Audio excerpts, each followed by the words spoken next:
Alhamdulillahi rabbil alamin arrahmanir rahim maliki yaumiddin iyyaka na'budu wa iyyaka nasta'in ihdinas siratal mustaqim siratal ladzina an'amta 'alaihim ghairil maghdubi 'alaihim waladdallin amin. Alhamdulillahilladzi qad nawwara qulubana binuril hidayah. Asyhadu an la ilaha illallah wahdahu la syarika lah wa asyhadu anna Muhammadan abduhu wa rasuluhu alladzi la nabiyya ba'dah. Wa qala ta'ala a'udzu billahi minasy syaithanir rajim. Bismillahirrahmanirrahim. Innal munafiqina yukhadi'una Allah wa huwa khadi'uhum wa idza qamu ila sholati qamu kusala yura'una an-nasa wa la yadhkuruna Allah illa qalila. Shadaqallahul azim wa shadaqa nabiyyil karim wa nahnu ala dzalika minasyahidin wa syakirin. Alhamdulillah, puji syukur kita panjatkan ke hadrah Allah yang mana atas karunia nikmat-nikmatnya sehingga kita di subuh ini masih diberikan nikmat sehat, nikmat sempat, nikmat hidayah, nikmat taufik dan inayah, sehingga kita bisa hadir melaksanakan kewajiban kita, yaitu sholat subuh berjamaah di masjid yang kita cintai ini. Mudah-mudahan setiap napas yang kita hembuskan bernilai pahala di sisi Allah. Amin ya rabbal alamin. Sholawat salam marilah kita bacakan kepada Nabi yang mulia, yakni Nabi Muhammad sallallahu alaihi wasallam. Tak lupa kepada keluarganya, kepada sahabatnya, tabi'in tabi'atnya, dan mudah-mudahan kita diakui sebagai umatnya dan mendapatkan syafaatnya. Amin ya rabbal alamin. Para hadirin jamaah subuh yang dimuliakan Allah, bismillahirrahmanirrahim. Wa qala al-musannifu rahimahullah, ma nafa'al qalb syai'un mislu uzlatin yadkhulu biha maidanu fikrah. Yang artinya tidaklah bermanfaat atas hati, tidaklah bermanfaat atas hati itu seperti uzlah. Sesuatu seperti uzlah yang masuk dengan uzlah itu akan medannya lapangan pikiran. Para hadirin jamaah subuh yang dimuliakan Allah, pada kesempatan ini insyaallah akan menguraikan dalam kitab hikam ini, yaitu obat hati yang sangat mujarab, obat hati yang sangat bagus. Para hadirin yang dimuliakan Allah, ketahuilah bahwasannya di dalam rongga dada kita itu ada hati, yang mana hati ini bukan hanya segumpal darah, melainkan dinisbahkan kepada Allah, bahwasannya hati ini, kalau hati kita baik, niscaya seluruh anggota badan kita akan baik pula. Tetapi bila hati kita rusak, maka seluruh jiwa raga kita ini akan ikut rusak juga. Mana tanda hati yang rusak? Tanda hati yang rusak itu satu, hati yang rusak itu banyak lupa kepada Allah. Yang kedua, tanda hati yang rusak itu memikirkan kepentingan sesaat tanpa memikirkan akibat. Dan ini posisi hati yang seperti ini kebanyakan hati manusia di zaman sekarang ini. Kebanyakan hati manusia ini satu, banyak lupa kepada Allah. Yang kedua, banyak memikirkan kepentingan sesaat tanpa memikirkan akibat. Kenapa orang berbuat dosa? Karena mementingkan kebahagiaan atau kesenangan sesaat tanpa memikirkan akibat. Nah, inilah tanda hati yang rusak. Nah, hadirin yang dimuliakan Allah Subhanahu wa taala, yang ketiga, tanda hati yang rusak itu tidak pernah memikirkan akhirat. Jadi kita jangan ukur orang lain. Mari kita merenung dalam hati kita sendiri masing-masing. Apakah saat ini kita banyak lupa kepada Allah? Apakah saat ini kita banyak memikirkan atau kepentingan yang kepentingan itu sesaat tanpa memikirkan akibat? Apakah hati kita sekarang ini sudah memikirkan akhirat atau belum? Karena kebanyakan hati manusia itu jarang orang yang memikirkan akhirat.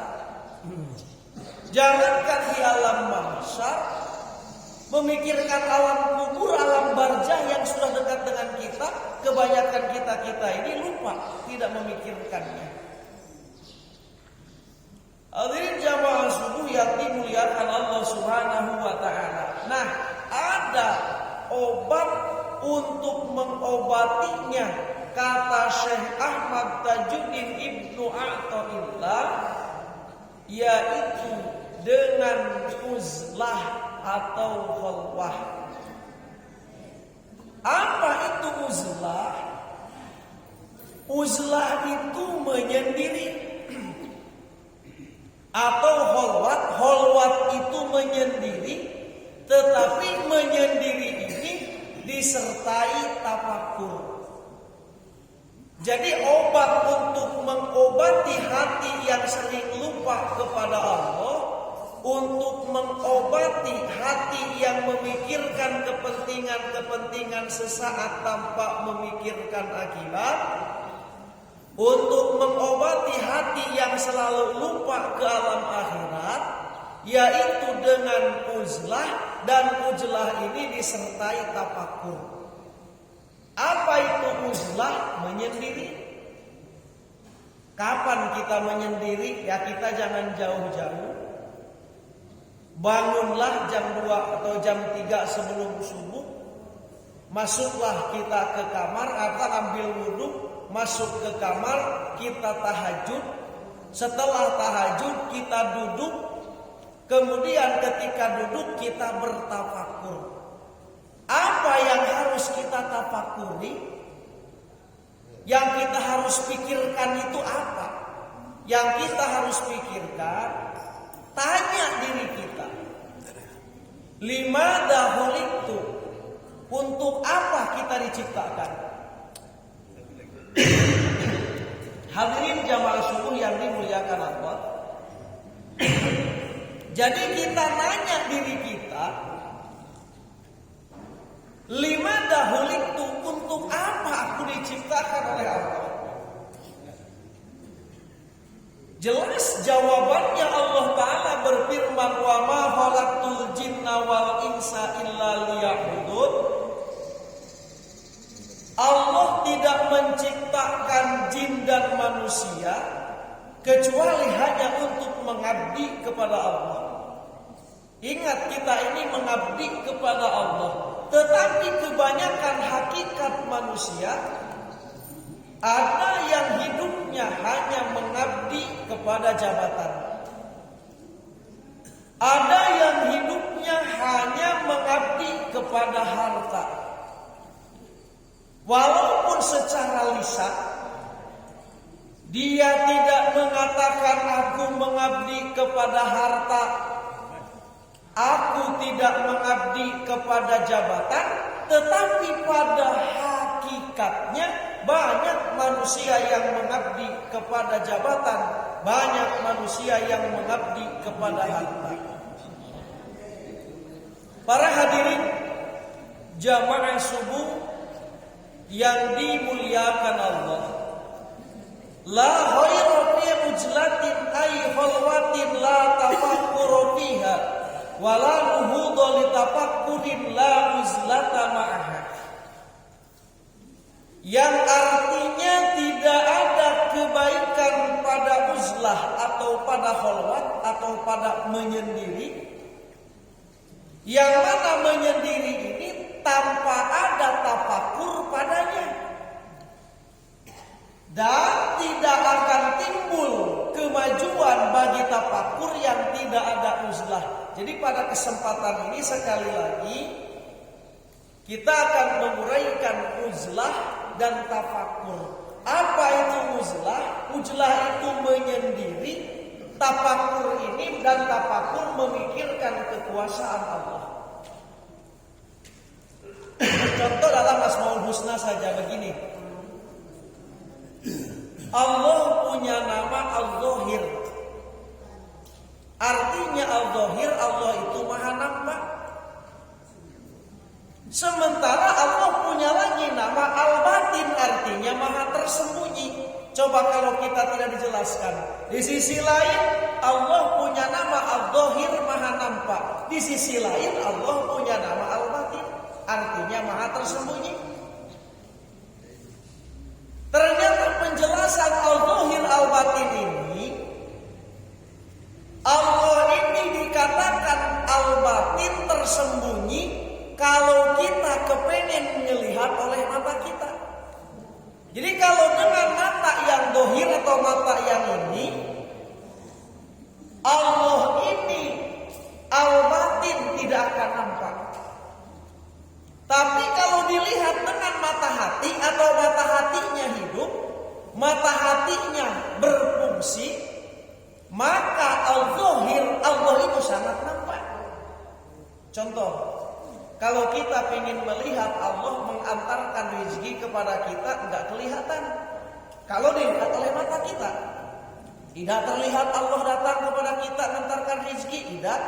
Tapi kalau dilihat dengan mata batin, dengan tafakur, dengan menghidupkan hati, dengan berzikir kepada Allah, dengan mengingat Allah, coba renungkan. Kita misalnya malam makan malam, yang kita makan nasi.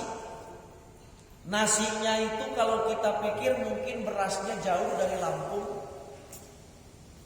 Makan dengan gulai mungkin bawang putihnya dari Thailand, bawang merahnya dari Brebes, garamnya mungkin dari Tambak, dari Madura.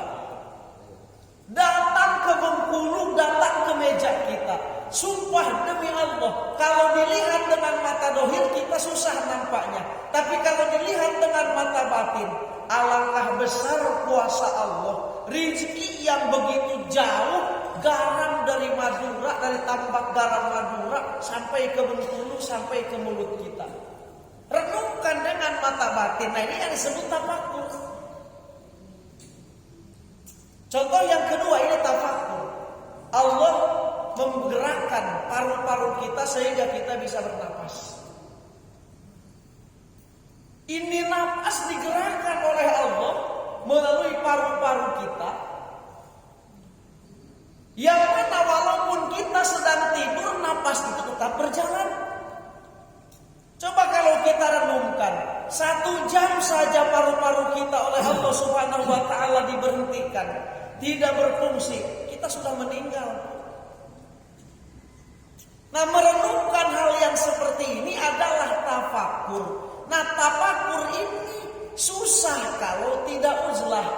Susah kalau kita ingin bertafakur tapi posisi kita dalam keadaan ramai.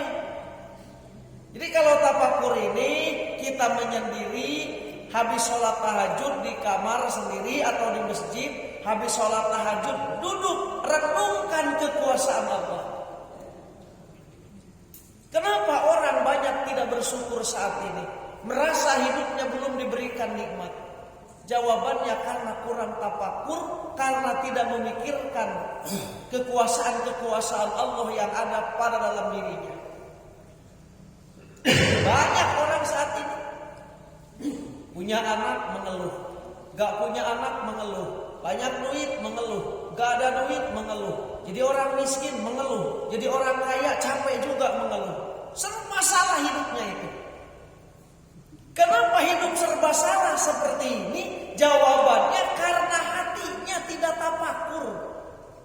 Makanya Allah Ta'ala berfirman, wa yatafakkaruna ma fi khalqis samawati wal ard rabbana ma khalaqta hadza batila. Banyaklah kita memikirkan kekuasaan Allah, baik yang ada di langit maupun yang ada di bumi. Nah, dengan tafakur ini jadi obat hati, yang mana tadi hati banyak lupa kepada Allah akan menjadi ingat kepada Allah.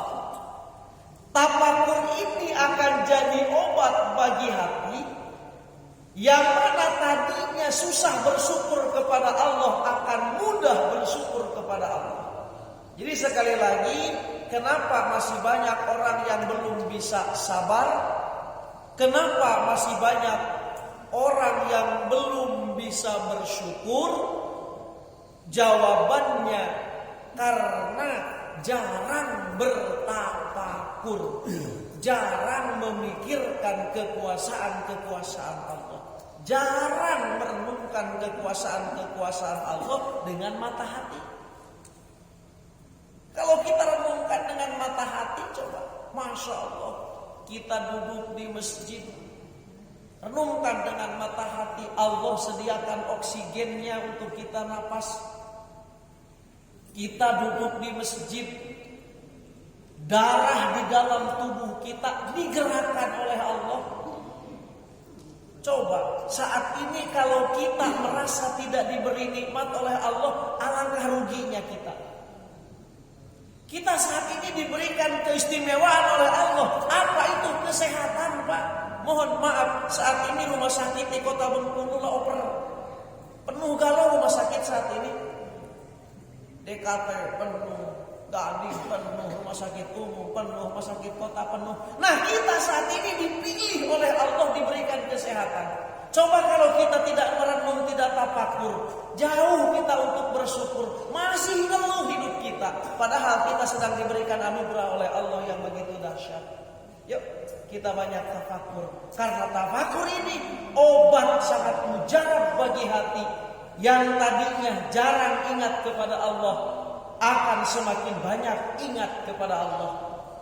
Yang tadinya tidak bisa bersyukur, akan semakin bisa bersyukur kepada Allah. Kenapa? Karena ada tafakur. Dan tafakur kalau ingin sempurna harus disertai dengan kholwat. Kholwat itu menyendiri. Menyendiri kita. Di mana? Di kamar aja lah kita di rumah. Habis wudu, habis sholat sunnah, nyendiri kita memikirkan kekuasaan Allah. Ini obat yang sangat mujarab bagi hati. Nah, hadirin jamaah subuh yang dimuliakan Allah Subhanahu wa taala. Qala Rasulullah sallallahu alaihi wasallam, Nabi bersabda, tafakur sa'atan khairum min ibadah sab'ina sanatan. Merenungkan kekuasaan Allah atau tafakur 1 jam lebih baik daripada ibadah 70 tahun yang kosong dari tafakurnya. Jadi kalau kita tafakur merenungkan kekuasaan Allah tadi 1 jam saja, kata Nabi, itu lebih bagus daripada ibadah 70 tahun yang tanpa tafakur, yang hatinya lupa kepada Allah. Para hadirin jamaah subuh yang dimuliakan Allah, li'anna bihi yasirul abdu ila ma'rifati haqaiqil asya wa ila ta'dimillahi ta'ala wa ta'dimi kulli ma yurdihi. Dengan adanya tafakur itu jadilah seorang hamba kepada mengenali hakikat-hakikat sesuatu dan mengagungkan Allah dan mengagungkan setiap apa yang Allah ridhoi. Jadi dengan adanya tafakur ini, Pak, kita ini akan mudah mengagungkan Allah. Tapi kalau hati kita gak pernah tafakur, gak pernah merenungkan kekuasaan Allah, Allah itu dianggap sepele. Banyak orang yang hatinya menganggap Allah itu sepele, tidak dipentingkan Allah. Walaupun mulutnya berkata Allah sebagai Tuhan kami, tapi faktanya banyak orang yang menyepelekan Allah. Apa tandanya menyepelekan Allah? Kalau ada urusan yang berkaitan dengan dunia, dengan ibadah, yang dipilihnya urusan dunia. Ini orang menyepelekan Allah secara hakikat. Walaupun mulutnya tidak mengakui menyepelekan Allah. Ada orang berani melakukan yang dilarang oleh Allah dengan seenaknya melanggar aturan Allah. Ini orang menyepelekan Allah secara hakikat. Walaupun secara mulutnya dia tidak mengatakan aku menyepelekan Allah. Nah, dengan adanya tafakur, dengan adanya merenungkan kekuasaan Allah, maka niscaya dia ini akan mengagungkan Allah. Contoh tadilah, kalau kita merenung saat ini Allah sedang menyehatkan saya, saat ini Allah sedang menyehatkan kita, pasti hati kita mengagungkan Allah. Tapi kalau kita tidak merenung saat ini, kesehatan dianggap biasa saja, susah kita mengagungkan Allah. Dianggap kebiasa saja kesehatan itu gak ada apa-apanya. Dianggap kesehatan itu murah, tidak ada harganya. Pasti kita tidak mengagungkan Allah. Hadirin jamaah subuh yang dimuliakan Allah. Man arafa nafsahu faqad arafa rabbah. Barang siapa orang yang mengenali dirinya, niscaya dia akan mengenal Tuhannya. Apa yang dimaksud mengenal dirinya? Kita tahu kepada diri. Karena sekarang ini banyak orang yang dia tahu itu kejelekan orang lain. Diri sendiri gak kenal dengan diri sendiri nih. Siapa aku ini? Apakah aku ini banyak ingat kepada Allah? Apakah aku ini banyak lupa kepada Allah? Nah, diri sendiri aja tidak kenal. Tapi kalau kejelekan orang lain sangat paham. Nah, ini bahaya. Ini kalau kita hanya paham dengan keburukan orang lain, paham dengan kesalahan orang lain, sementara kedudukan diri kita tidak tahu, susah kita kenal dengan Allah. Banyak orang yang tidak kenal dengan dirinya. Apa yang dimaksud tidak kenal kepada dirinya? Coba tanya diri kita sekarang ini. Sudah pantaskah kita menjadi ahli Allah? Oh, kalau kita ngaku sudah pantas, sudah berapa zikir yang kita perbanyak kita baca setiap hari? Sudah seberapa khusyuk salat kita? Nah, kita harus kenali itu. Sudah seberapa sabar dalam hidup kita ini menjalankan kehidupan? Kita ini orang sabar ataukah orang yang tukang emosian? Kita harus kenal diri kita. Kita ini orang yang pandai bersyukur, apa suka kubur nikmat, apa suka lupa nikmat dari Allah. Kita harus kenal dengan diri kita. Jawabannya tentu ada dalam diri kita masing-masing. Oh, ternyata aku sholat, aku belum bisa khusyuk. Zikir, aku belum bisa khusyuk. Hati masih belum banyak mengingat Allah. Berarti aku banyak dosa. Ketika kita sudah kenal kepada diri kita, kita banyak dosa, maka kita akan mudah mengenal Allah. Tapi kalau kita gak kenal dengan diri kita yang sebenarnya, padahal kita banyak dosa, merasa ahli ibadah, itu belum kenal dengan diri sendiri. Jauh kita dengan Allah kalau seperti itu. Padahal kita ini belum bisa bersyukur, merasa sudah pandai bersyukur, jauh kita kepada Allah kalau seperti itu. Padahal kita belum bisa beribadah, merasa diri ahli ibadah, berarti kita belum kenal kepada diri kita yang sebenarnya. Kalau begitu susah untuk mengenal Allah. Hadirin yang dimuliakan Allah, apa yang pertama yang harus kita renungkan diri kita itu yang tadi, limada khuliqtu, untuk apa aku diciptakan? Coba renungkan, tanya diri kita ini, untuk apa Allah menciptakan aku? Sebenarnya nggak perlu dijawab, jawabannya sudah nampak. Allah menciptakan kita ini untuk beribadah kepada Allah, untuk mengabdi kepada Allah. Hadirin yang dimuliakan Allah Subhanahu wa ta'ala. Makanya Ibrahim bin Adham suatu hari dia sedang berburu, karena Syekh Ibrahim bin Adham ini adalah seorang bangsawan, orang yang kaya raya. Dia kerjaannya berburu. Ketika sedang asik berburu, ada hatib. Hatib ini ada suara, yang suara ini tanpa ada orangnya. Apa suara itu? Diomongkan kepada Ibrahim bin Adham, wahai Ibrahim bin Adham, apakah kamu diciptakan oleh Allah itu untuk beginian? Untuk asik-asikan berburu? Untuk hiburan kalau bahasa sekarang? Apakah Allah menciptakan kamu itu untuk hiburan, untuk asik-asik? Langsung dia merenung, oh ternyata Allah menciptakan kita bukan untuk hiburan, Allah menciptakan kita hanya untuk mengabdi kepadanya, untuk beribadah. Itu yang harus kita renungkan. Hadirin yang dimuliakan Allah Subhanahu wa ta'ala. Kemudian fa'uzlatu wasilatun lahu wa mu'inatun laka alaihi. Ujlah itu atau mengasingkan diri itu merupakan jalan bagi tafakur dan membantu bagi tafakur. Nah, ujlah ini jalan untuk tafakur. Jadi khalwat menyendiri ini sangat mudah untuk bertafakur tadi. Hadihi liman laisa lahu syai'un murabiyun wa illa fa mukhalitatus syai'in wa mukhalitatu ikhwanil ladina yu'inunahu anfa'u aslah lahu. Ini gambaran bagi orang-orang yang dirinya belum punya guru mursyid. Kalau orang yang sudah punya guru mursyid, guru pembimbing, maka cukup dengan bercampur dengan gurunya tadi, dengan saudara-saudaranya yang seperjalanan seperguruan tadi, itu semua lebih manfaat dan lebih lulus bagi dirinya. Wa'lam anna fil khalwah fawaid.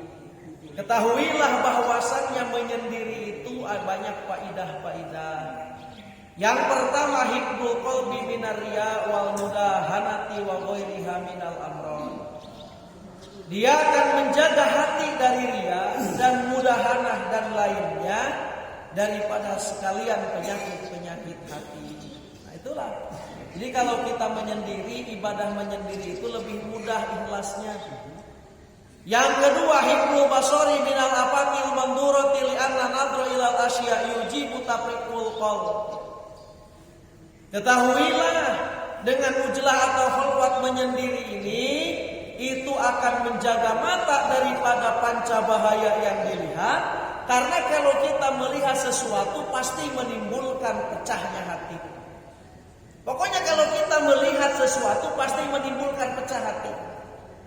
Melihat tetangga naik jabatan, kadang-kadang bisa timbul iri. Hati-hati.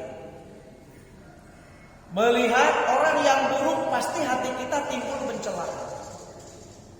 Melihat orang yang rusak, hati timbul merendahkan.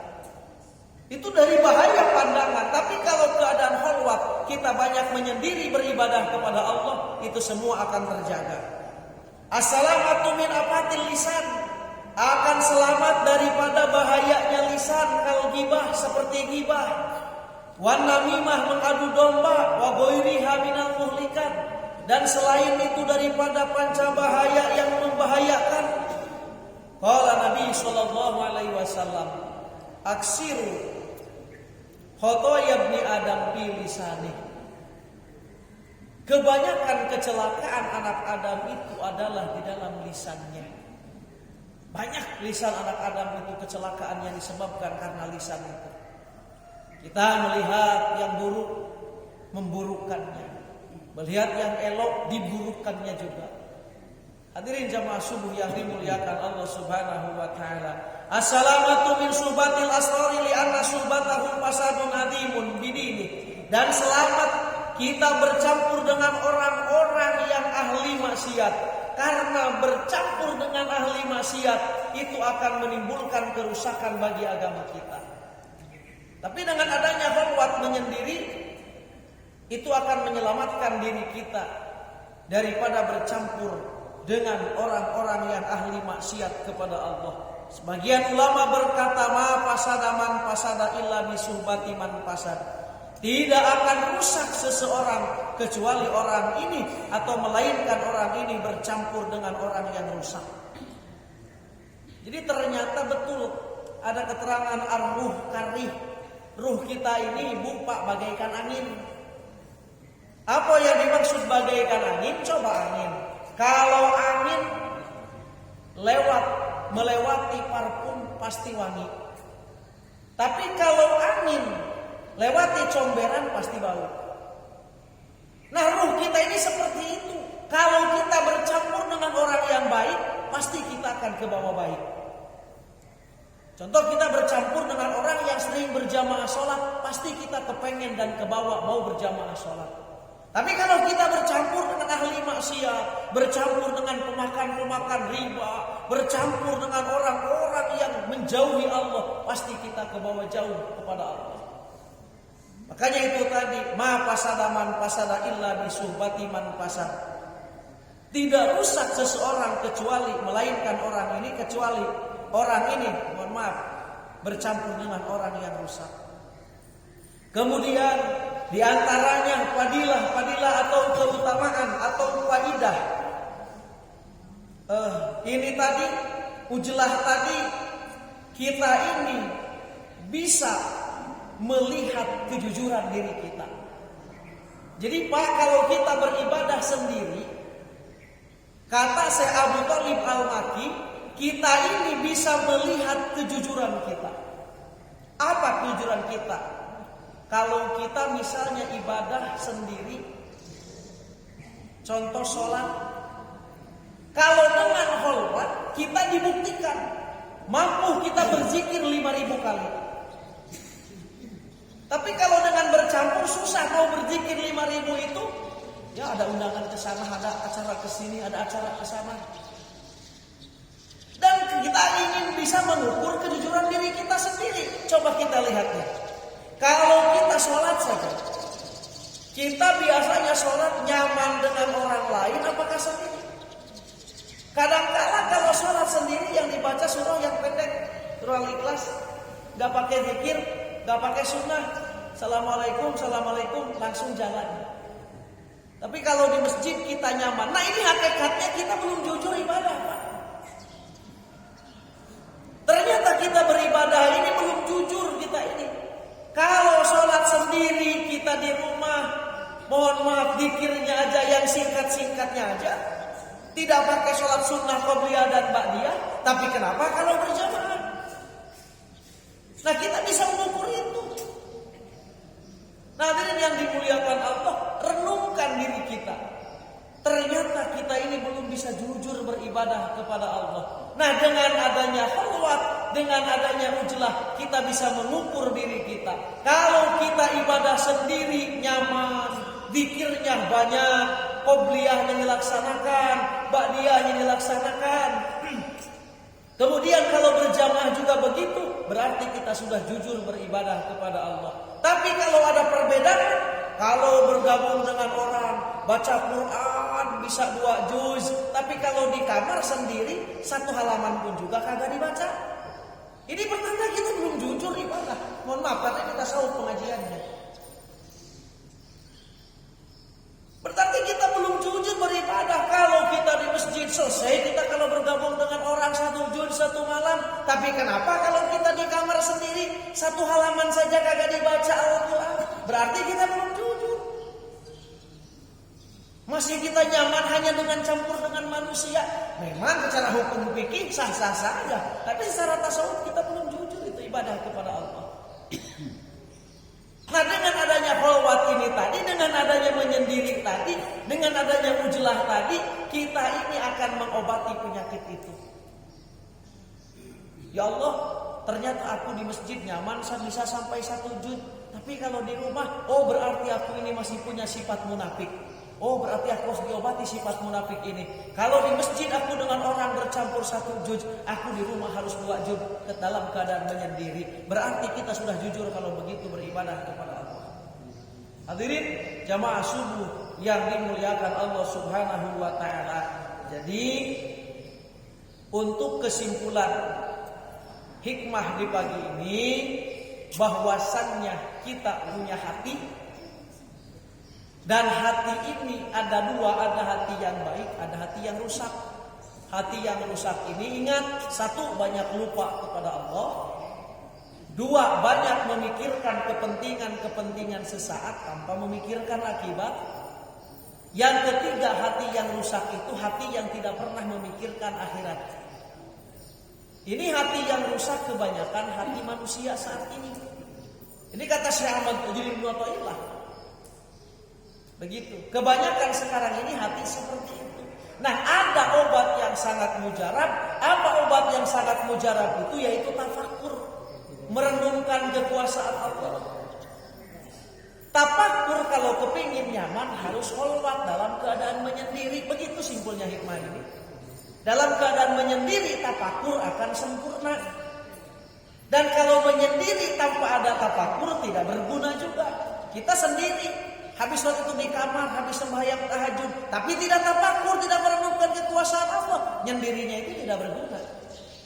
Jadi yang bagus ini tafakkur dengan kholwat ini disatukan. Dalam keadaan menyendiri kita merenungkan kekuasaan Allah. Apa yang harus kita renungkan? Saat ini ajalah kita sedang diberikan hidup oleh Allah. Coba kalau kita renungkan. Bapak Ibu semua sudah paham, Rasulullah mengatakan orang yang sudah meninggal, yang mereka inginkan yaitu hidup lagi ke dunia ini. Sementara yang sudah meninggal itu ada orang miliaran sekarang. Dari zaman Nabi Adam sampai sekarang berapa miliar yang meninggal. Mereka ingin hidup seperti kita saat ini. Berarti saat ini kita sedang diberi anugerah oleh Allah.